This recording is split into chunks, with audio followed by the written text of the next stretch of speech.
क्या कहा तुमने? सुखी हूँ। अरे सुना तुमने? हमें सुखी आदमी मिल गया। क्या तुम सुखी हो? एक ही बात कितनी बार कहूँ? हाँ मैं सुखी हूँ। लेकिन तुम्हारी कमीज कहाँ है? कमीज? क्या तुमने राजा की घोषणा नहीं सुनी? राजा को सुखी आदमी की कमीज चाहिए। पर मेरे पास तो कमीज नहीं है। क्या तुम्हारे पास कमीज भी नहीं है? फिर तुम सुखी कैसे हुए? मेरा सुख कमीज में नहीं है, मैं ही सुख हूँ। अन्नदाता, वह कह रहा था कि उसका सुख कमीज में नहीं है, वह ही सुख है, वह सुखी है, लेकिन उसके पास कमीज नहीं है।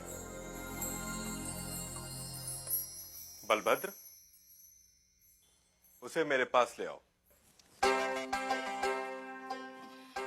क्यों? क्या राजा को मेरी और मेरी बैलगाड़ी की सेवा चाहिए? पर उसके पास तो हाथी, घोड़े, रथ। भूरा, राजा को तुम्हारी बैलगाड़ी या तुम्हारी सेवा नहीं चाहिए। राजा तो तुमसे मिलना चाहते हैं। पर मैं राजा से मिलकर क्या करूंगा? शायद वे तुम्हें पुरस्कार देना चाहते हो। पर मैं राजा से पुरस्कार लेकर क्या करूंगा? शायद पुरस्कार के धन से तुम और सुख पा सको, कमीज खरीद सको। दाता, मैं कमीज के बिना भी सुखी हूँ।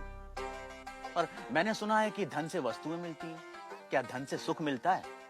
और जो सुख से भरा हुआ है उसमें और सुख कहां से समाएगा?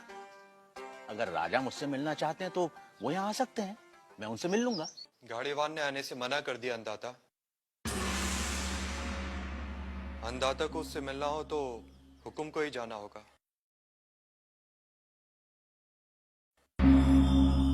और गाड़ीवान से मिलने राजा अपने मंत्री हजूरियों दासों के साथ गाड़ीवान भूरा के गांव पहुंचा।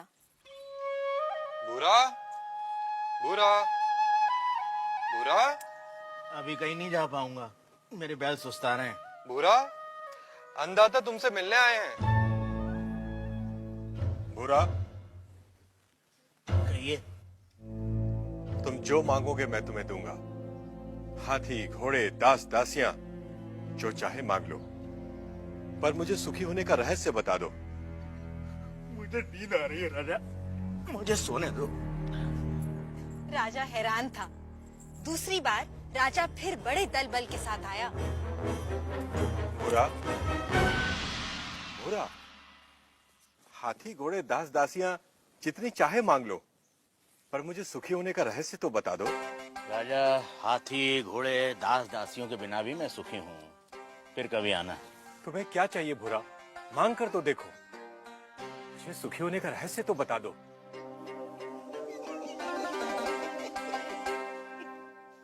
जो स्वयं सुख की खान है उसे लालच देने का काम मूर्ख ही कर सकता है। जा राजा जा, फिर कभी आना।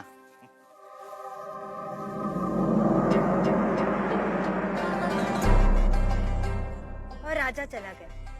उसे समझ नहीं आया कि गाड़ीवान भूरे को क्या चाहिए था।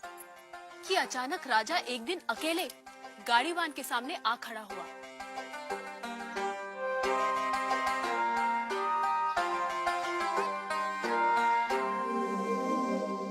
हुकुम। तू फिर आ गया? जब तक आप सुखी होने का रहस्य न बता देंगे मैं तंग करता रहूंगा। मेरी पीठ खुजा सकेगा? हाँ मालिक। ला, खुजा। रहने दे, रहने दे। ठीक से बैठ जा, बैठ ठीक से। पहले ही अपने दिखावे का बोझ छोड़कर आता तो मेरी पीठ खुजलाने से बच जाता। पूछ, क्या जानना चाहता है? यह कैसा रहस्य है कि जिसके पास सैकड़ों कमीजें हैं वह सुखी नहीं है, और जिसके पास कोई कमीज नहीं वह सुखी है? राजे, सुख का कारण कमीज नहीं, आत्मा है। जो यह जान लेता है कि सुख का कारण भीतर है, उसे सुखी होने के लिए बाहरी वस्तुओं की जरूरत नहीं पड़ती। पर मन तो हमेशा सुख के लिए बाहरी वस्तुओं के पीछे भागता रहता है। इसीलिए राजे, जो अपने आनंद स्वरूप आत्मा को जान लेता है वह वस्तुओं के पीछे भागना बंद कर देता है। मैं समझा नहीं। राजे, आनंद आत्मा का स्वरूप है। आत्मा अनंत है, इसलिए आनंद भी अनंत है। आत्मा के स्वरूप के कारण व्यक्ति स्वयं से हर क्षण प्रेम करता है। क्या कभी सोचा है कि व्यक्ति बूढ़ा हो जाता है, बीमार हो जाता है, इंद्रियां साथ छोड़ रही होती हैं, मौत द्वार खटखटा रही होती है, फिर भी आदमी जीना चाहता है? क्यों? क्योंकि हर व्यक्ति स्वयं से हर क्षण हर समय प्रेम करता है। यदि दुख स्वयं का स्वरूप होता तो क्या मनुष्य कभी स्वयं से इतना प्रेम करता?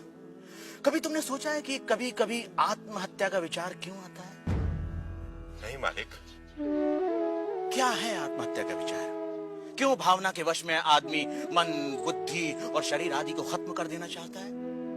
क्योंकि आत्महत्या का विचार भी आत्म प्रेम को ही व्यक्त करता है। जब व्यक्ति दुख और दुख देने वाली स्थितियों से छुटकारा नहीं देखता, तब वह अज्ञानता में आत्महत्या को ही दुखों से छुटकारा पाने का रास्ता समझता है। इतना है मनुष्य का स्वयं के प्रति प्रेम कि वह अपने अस्तित्व को भी समाप्त कर देना चाहता है। सुख भीतर है तो मनुष्य बाहर संसार के पीछे भागता क्यों है? क्योंकि वह स्वयं से प्रेम करता है।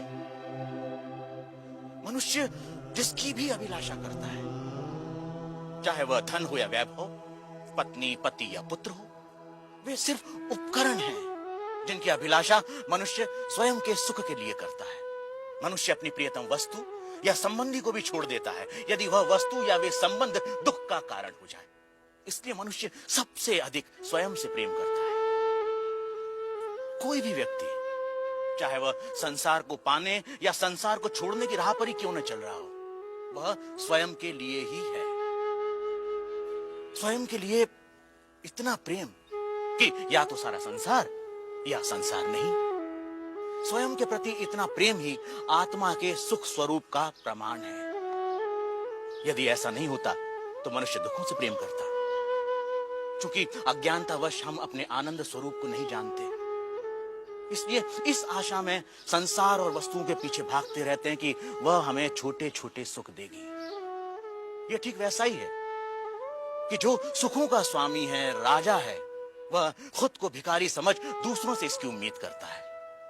यही है अज्ञान की शक्ति।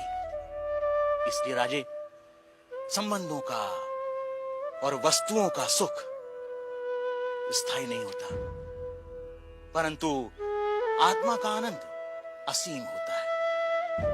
वो कैसे स्थायी है?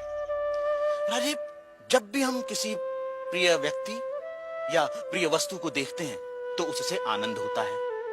इस आनंद को शास्त्र प्रिय कहते हैं। और जब हम उस वस्तु को पा लेते हैं या उस व्यक्ति से मिल लेते हैं, तब वह आनंद कई गुना बढ़ जाता है। उसे मोद कहते हैं। और जब हम उस वस्तु का उपभोग करते हैं, तब उससे प्राप्त होने वाले आनंद को प्रमोद कहते हैं।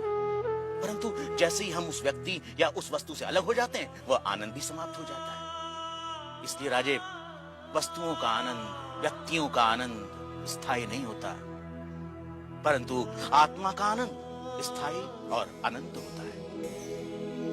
बुरा व राजा में आनंद पर लंबी चर्चा हुई, जिसे वेदांत में आनंद मीमांसा कहते हैं। सात्विक आनंद, राजसिक आनंद, तामसिक आनंद से लेकर अलग अलग प्राणियों और अवस्थाओं में आनंद की अनुभूति और उसके कारणों की बुरा ने मीमांसा की। पर अंत में राजा ने वह प्रश्न किया जो इस समय हम सबके मन में है। आर्य, यदि मैं ही आत्मा और आत्मा का आनंद स्थान, समय, जन्म, शरीर, मन, बुद्धि और बाहर की किसी भी वस्तु से स्वतंत्र होता है, तो मैं अनंत, असीमित और पूर्ण आनंद का अनुभव क्यों नहीं कर पाता? राजे, यदि तुम अपनी आंखें बंद करोगे तो अंधेरा ही दिखाई देगा। जब तक तुम शरीर, मन, बुद्धि, संसार, वस्तुएं, रस, भाव और विचारों की ओर ही देखोगे, तब तक तुम उस अनंत, असीमित और पूर्ण का अनुभव नहीं कर सकोगे। इसमें गलती आत्मा की नहीं, हमारे दृष्टिकोण की है। इसलिए राजे, यदि सुख चाहते हो तो बाहर नहीं, भीतर देखो। तो सूत्रधार, क्या इसका ये अर्थ हुआ कि सुख की कामना ही आत्मा के आनंद स्वरूप का कारण है? तुमने ठीक समझा नटी। इसीलिए पूरा जीवन हम सुख की तलाश में रहते हैं। आप जो होते हैं, पूरा जीवन उसी की ही खोज करते हैं। हम आनंद है, इसीलिए हम अनंत सुख की अभिलाषा रखते हैं। इस सत्य को ना जानना ही दुख का कारण है।